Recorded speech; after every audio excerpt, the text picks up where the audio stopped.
El flujo laminar hace referencia a cuando la sangre fluye de manera constante a través de un vaso largo y liso.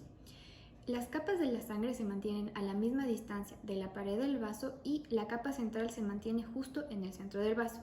Por el contrario, el flujo turbulento sucede cuando la intensidad de la velocidad es muy alta o cuando la sangre pasa por encima de una superficie rugosa o por la obstrucción de un vaso. Esto genera que el flujo vaya a lo largo del vaso y transversalmente, generando remolinos, los cuales chocan y generan vibraciones. Estas pueden ser suaves, que se escuchan, o fuertes, que se pueden palpar. El número de Reynolds hace referencia a la tendencia hacia el flujo turbulento.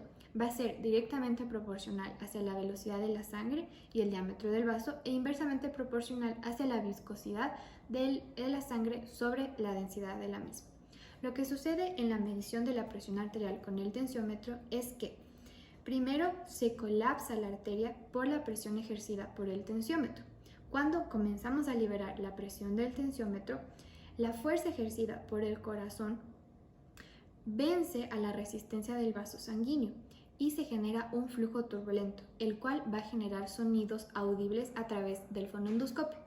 El primer sonido hace referencia hacia la presión sistólica y el último sonido que escuchamos hacia la presión diastólica.